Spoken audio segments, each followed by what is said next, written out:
Hello, we're starting our new series called Dispelling Dog Myths. And these are ones that have become uncovered as we've interacted with our families and people, dog owners along the way.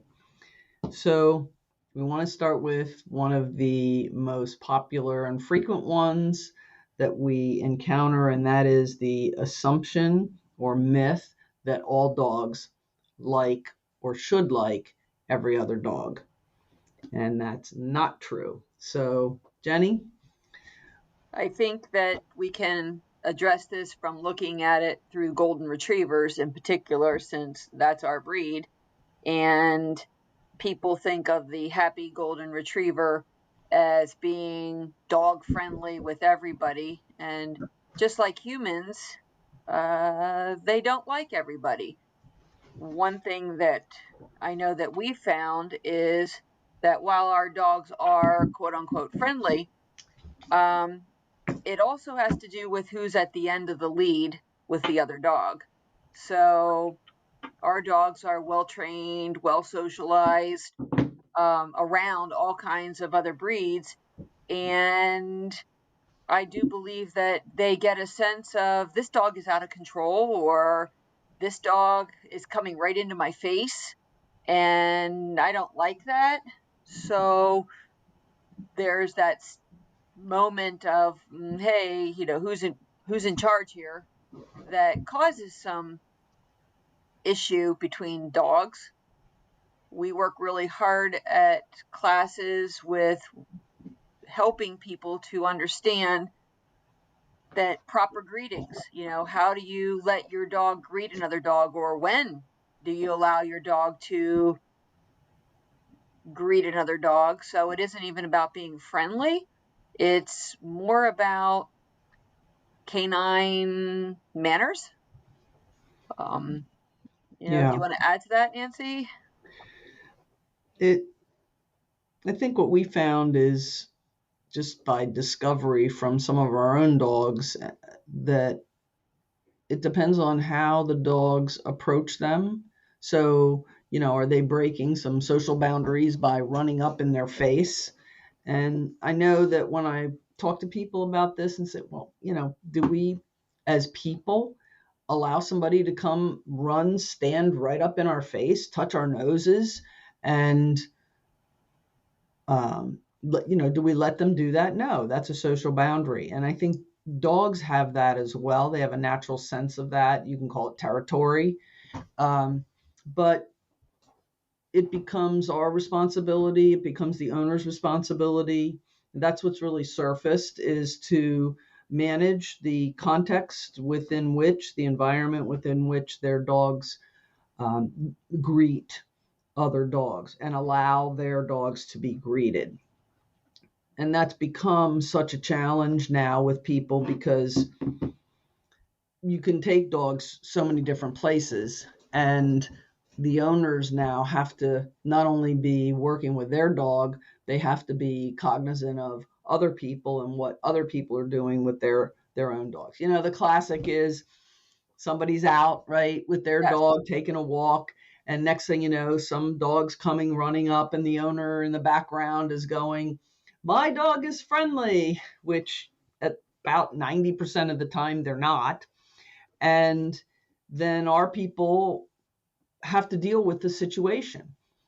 Sometimes that's okay, and they're like, oh, okay, that's fine, this dog ran up to me and I'll play. And other times they're going to give a growl or a snap. Golden retrievers, they have that right, from our perspective, to tell someone, hey, this is, draw a boundary, Yeah. basically, and say Yes. that's not really the way to deal with me.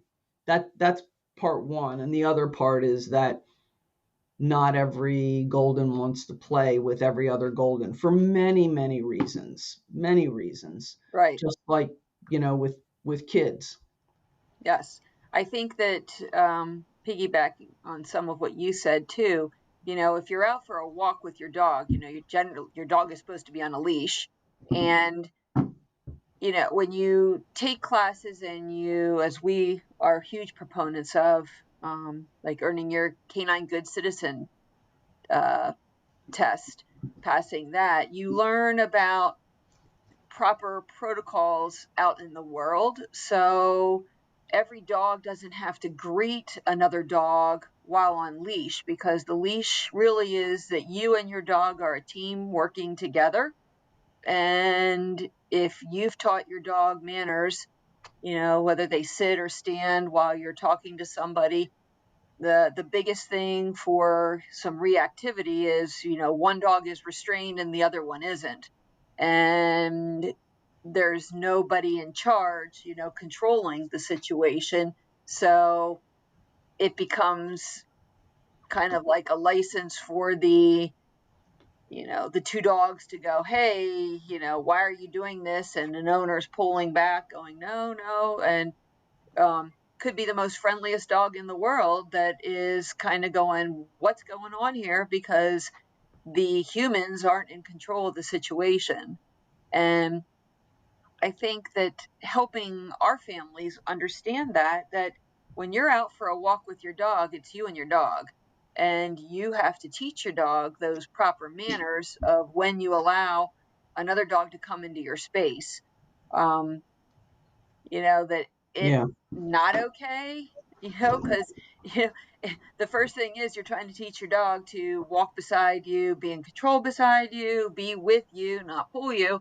And then somebody comes along with another dog, which then adds that distraction of, pulling and excitement, and your own dog could be super friendly. However, you go, wait a minute, this isn't what I was setting out to do. So now all the work that you put into helping your dog behave and be mannerly now goes out the window because you had an interaction. Yeah.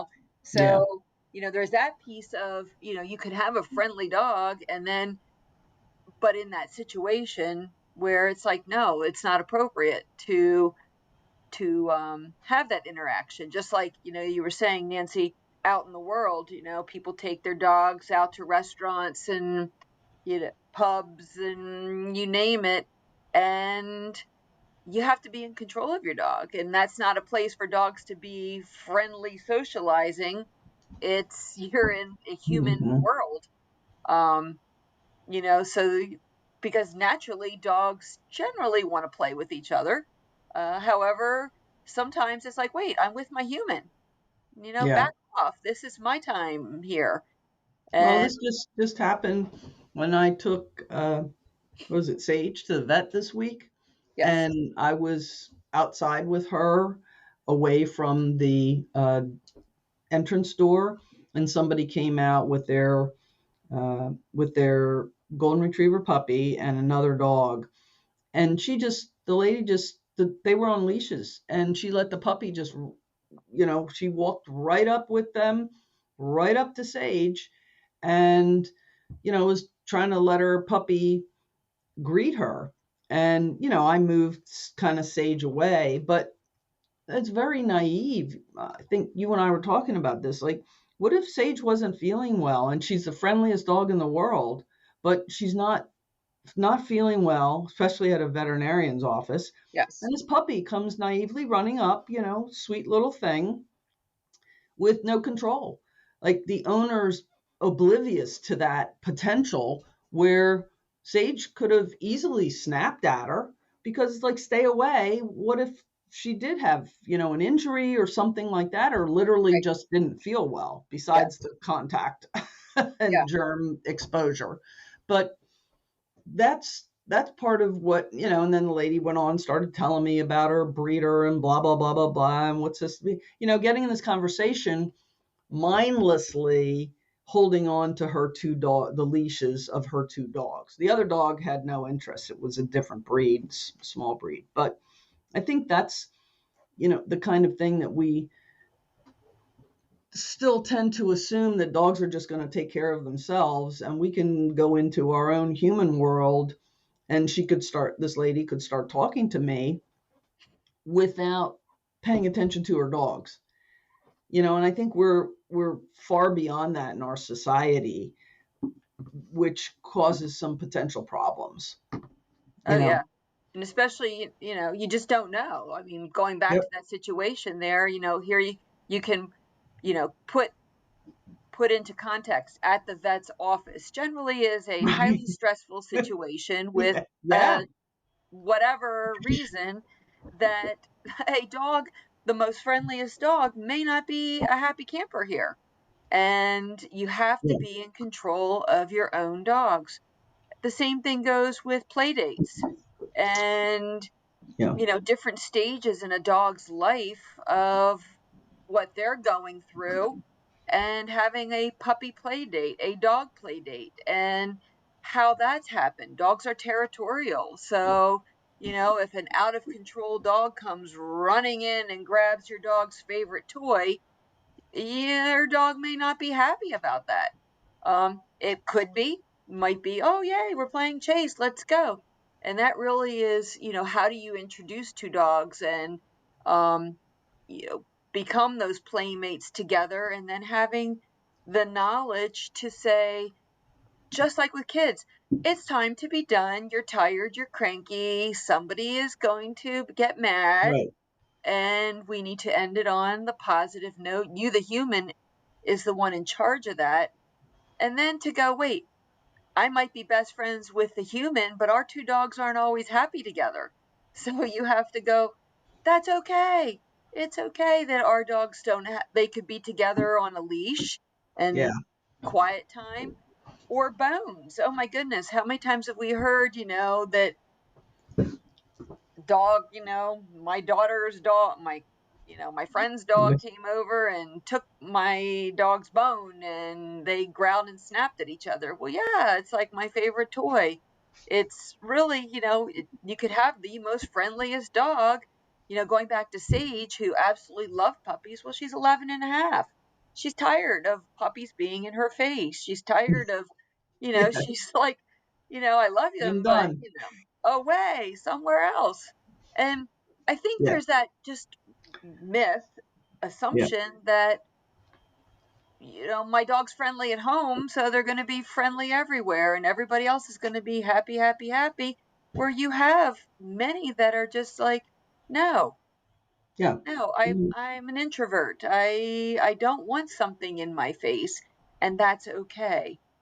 So that's my hypothesis is that some percentage, I don't know, 10, 15%, this is just a guess, of bad interactions that people have experienced that then get classified, the dog gets classified as aggressive, Yeah.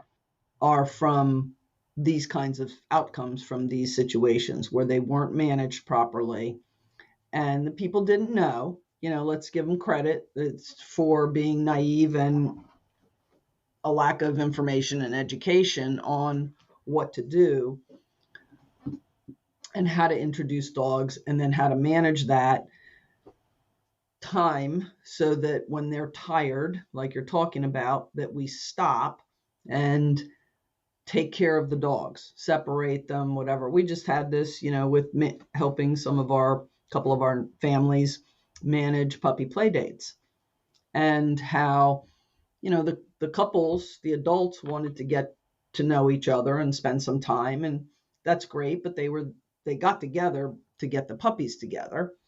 And then the first time they did it, it got a little out of control at the end. So, we subsequently had conversations and talked about, setting boundaries, et cetera, and what to do. If you want to stay longer than, the puppies can tolerate, either be prepared to leave in 30 minutes or 27 minutes or 33 minutes when the puppies are done, or put your puppy, somewhere different, separate them, give them a chance to have downtime, something where you don't have to watch them so that you can then sit down with your new, friends and chat and spend some time. So, that's what that section is missing. And if we take all of that out, then there are going to be some bad interactions. Now, there are aggressive dogs, and that's a whole different discussion, and lots of professionals are out there who handle that stuff. I'm just saying there's some kind of percentage that are caused by this type of situation, and Golden's included. Yep. Oh, So I agree anyway, 100%. It yeah, really, to me, goes down to the human. It's, what is your reason for allowing dogs to greet each other, whether it's on leash or play date. Why are you allowing your dog to come over to my dog? mm-hmm. And am I okay with you doing that with your dog? Right, It, as much as we know that dogs are canines, it goes back to practical common sense. If I have my kid, you know, walking down the street and somebody else's kid comes running over and goes to grab my kid, or, I'm going to be like, Mama Bear, no, right, what right. are you doing? Get your kid, why we don't think that way with dogs. We expect our dogs to be friendly with everybody, and we wouldn't allow our children to do that, nor would we Yeah, behave that way, right. um It's so, yeah, I mean, kind of coming back to a myth. Somewhere along the way, there's been this assumption by people that dogs should all get along. right. And that then becomes the reason or excuse not to do anything about it. Not, people aren't consciously thinking about that. They're not, and I get that.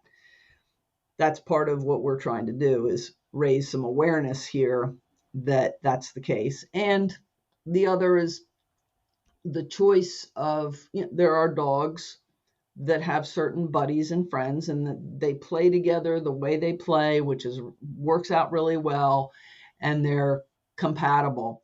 Yes. And other another dog that won't fit in, and that it's that and it can, look at how many Goldens we have, and how the difference in play style, and who likes to do what and who doesn't, and that dictates kind of how they're, managed, right? And what Mhm. you're doing with them when, when it's recess time for them. That we can't assume that they all need to be treated the same, and that they all are going to get along equally with each other. There are preferences. I like this dog a little more. I like to, play with this one. Like, think about Sage and Ariel. They like to wrestle together. Yes. And some other dogs don't like to wrestle like they do. Yep. So it's like, okay, we can't just let that things happen if they're going to get that kind of social exposure, with each other. Right. Right. So, anyway, the preferences. And sometimes in talking with our families, I almost think that they feel a sense of A, relief, and B, that we're giving them permission, tacit permission. Oh, wow. I thought that. And now they can go, yeah, I don't think we're going to have play dates with these people anymore. Hmm. With that, dog, with our dogs. These are the ones that go more smoothly. My dog seems to like more. And it's okay to have, for the dog to have preferences. Yes. Yep. Oh, I agree No, 100%. It's really helping people to understand that they are in charge of their dog, and that's their goal.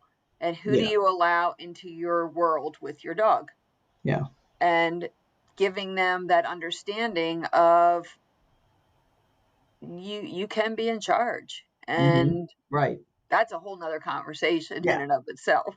yeah, um, but I think that yep, that's, really, you could have the most friendliest dog. They just may not be friendly all the time. And you have to right, determine those parameters of when and how that happens. yeah, And if it ever does, right. when They I'm could out have, for a walk with my yeah, dog, it's my time with my yeah, dog. I'm not doing playtime. It's us together. right, So, it's yeah. what's your purpose? What do you want? And that's okay. I think that's it's a good way to conclude here. It's what's the goal of the walk or the play date or whatever? What's the goal? Yes. The purpose that you're there, what's your goal, and then enjoy whatever that is. And Yeah. then when it's done, it's done. Yep. You've achieved your purpose or goal, and it's time to wrap it up. So, all right, well, that's myth number That's one. one. We've got more to come. Yeah. So, all right, thanks for listening.